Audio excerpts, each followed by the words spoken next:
بسم اللہ الرحمن الرحیم۔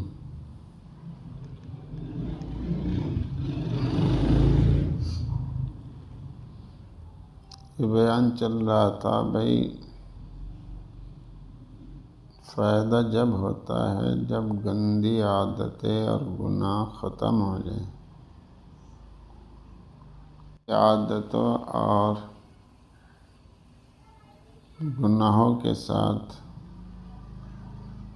زیادہ عبادت بھی کارگر نہیں۔ بہت سارے لوگ عبادت کرتے ہیں مگر گناہوں سے پرہیز نہیں کرتے ہیں۔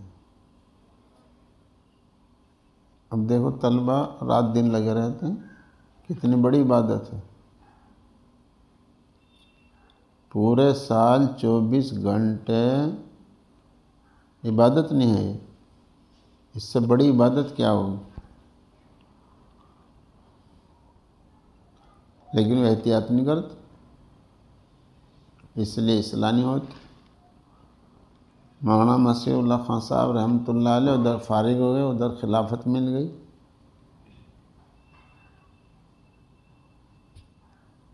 کیونکہ پوری زندگی پوری احتیاط کی ہے، اپنے اخلاق کو ٹھیک کیا ہے۔ اب اول تو یہ اخلاق والی بات سنتے نہیں ہیں، سنتے ہیں تو بس ایک کان کو سنی دوسرے کو نکال دی۔ گناہوں سے بچنے کا اہتمام کوئی نہیں۔ ہم بھی علمی امتحان لیتے ہیں، عملی امتحان تو ہم بھی نہیں لیتے۔ ہر مہینہ جانچ ہوتی کہیں گی، وہی علمیہ ہوتی ہے، بس عملی تو نہیں ہو۔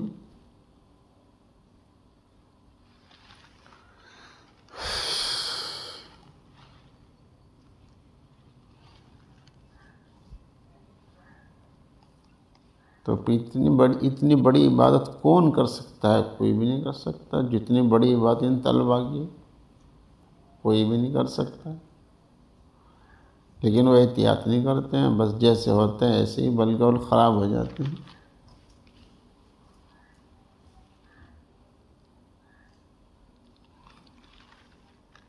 بلکہ یہ دیکھا گیا بعض بچے گھر سے اچھے آتے ہیں، یہاں کے بگڑ جاتے ہیں۔ یہ بے احتیاطی کا عالم۔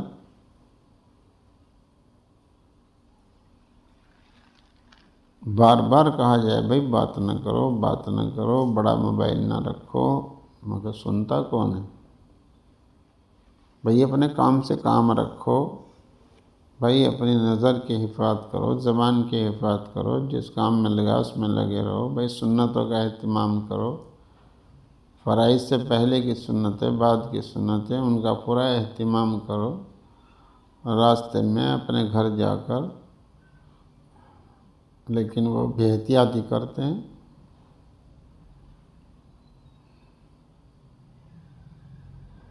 ایک گناہ سے بچنا تہجد کی 1000 رکعات سے بڑھ کر ہے۔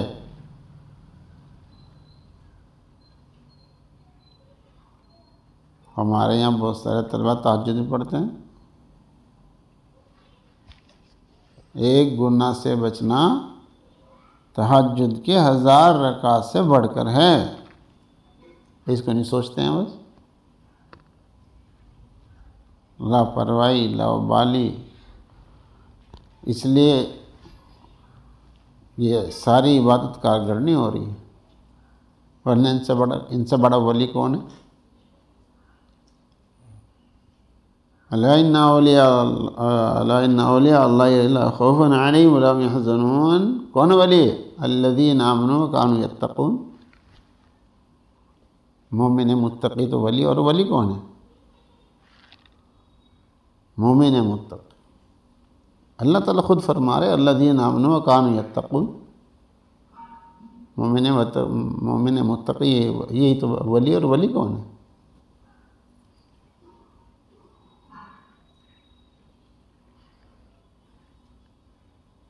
اخلاق سیئہ بہت سے ہیں مگر اکثر نے 10 میں محصور کر دیا ہے، پھر 10 کا خلاصہ تکبر کو بتایا ہے۔ اب یہ تکبر یہ بات نہیں مانتے، مرید ہونے کا بھی سب سے بڑا مقصد یہ ایڈی چوٹی کے زور لگا دے گناہ نہ ہو، لیکن تسبیحات ہی پڑھ لیں گے مگر وہ گناہ چلتا ہی رہتا ہے، تلاوت بھی کر لیں گے مگر گناہ چلتا رہتا ہے۔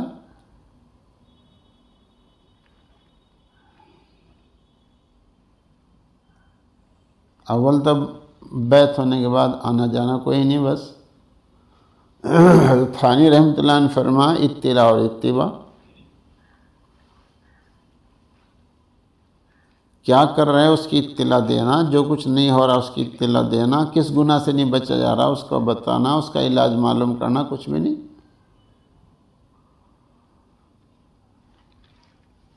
حضرت مفتی صاحب رحمۃ اللہ نے فرمایا بیت ہونا تو ایسا جیسے کسی مدرسے میں داخلہ لینا، اب داخلہ تو لے لیا، نہ آنا نہ جانا، نہ سبق یاد کرنا، نہ سبق سنانا، کہ وہ حافظ بن جائے گا۔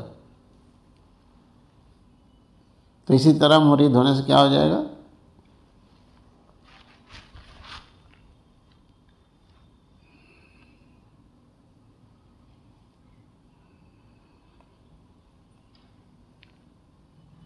تو یہ بات نہیں ماننا ہے، یہ تکبر ہے۔ اگر یہ دور ہو جائے تو باقی خود دور ہو جاتے ہیں۔ مثلا عجب کیا ہے؟ اپنے کمال کو خدا کی عطا کے بجائے خود اپنا کمال سمجھنا۔ ریا کا منشا کیا ہے؟ لوگوں کی نظر میں اپنی بڑائی چاہنا، لوگوں کی نظر میں۔ ریا کا مقصد کیا ہے؟ ریا کیوں کر رہا ہے؟ پڑھنے میں، پڑھانے میں، عبادات میں، تسبیحات میں کیوں کر رہا ہے؟ لوگوں کی نظر میں اپنی بڑائی چاہنا۔ تو اس کے پیچھے بھی تکبر ہے۔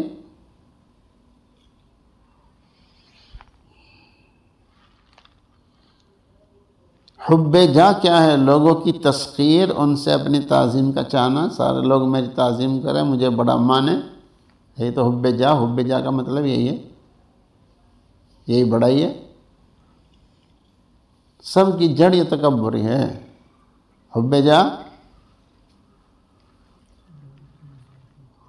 لوگوں کی تسخیر اور ان سے اپنی تعظیم کا چاہنا، سب لوگ میری تعظیم کریں، یہ حب جا۔ حب مال کا منشا بھی اپنی بڑائی کا سامان جمع کرنا ہوتا ہے۔ حب مال کا منشا کیا ہے؟ ایک آدمی کہا تھا جی میں کار لے لوں پھر میری تعظیم ہوگی، پھر سب میری تعظیم کریں گے، میں کار لے لوں۔ دیکھو حب مال سے کیا کرنا ہے؟ اپنی بڑائی کا سامان جمع کرنا، اور کیا کرنا ہے؟ اس حب مال کے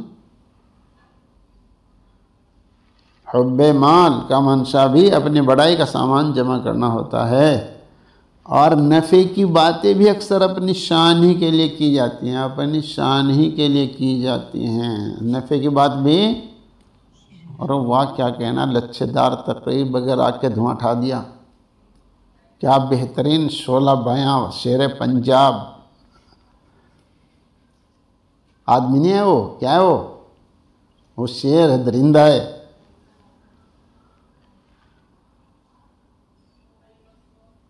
تو نفع کی بات بھی اکثر اپنی شان ہی کے لیے کی جاتی ہے۔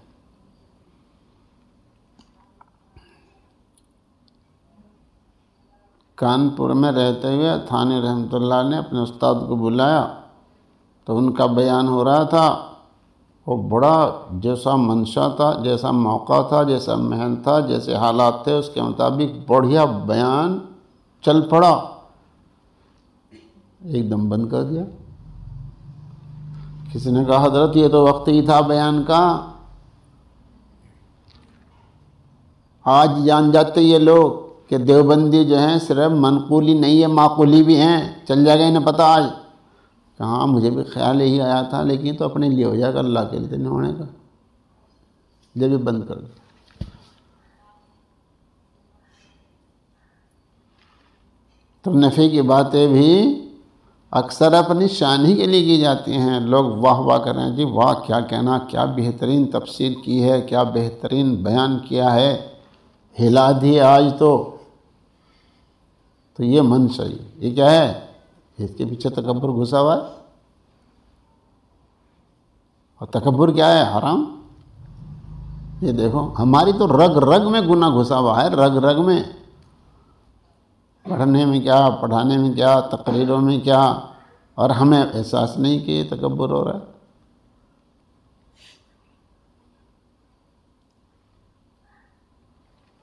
اکثر غصے میں کہتا ہے تو جانتا نہیں میں کون ہوں۔ ہاں، غصہ کیوں آ رہا؟ یہ تکبر اس کے پیچھے، اس کے پیچھے تکبر، اس لیے تو یہ زبان سے آیا ہی ہے، تو جانتا نہیں میں کون ہوں۔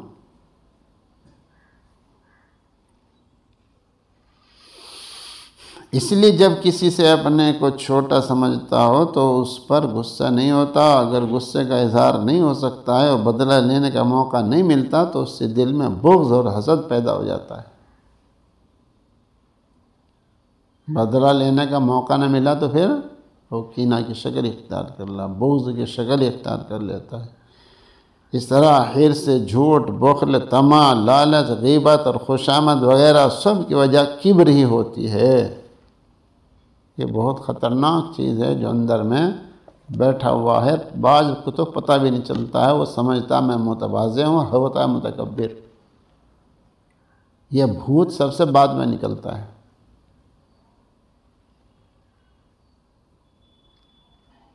کیونکہ ہم کو احساس نہیں اور فکر نہیں ہے، طالب نہیں ہے۔ ہدایت طالبین کو ملتی ہے، اللہ کی ہدایت سے ہی آدمی پاک ہوتا ہے، اور ہدایت اترتی ہے طالبین پر۔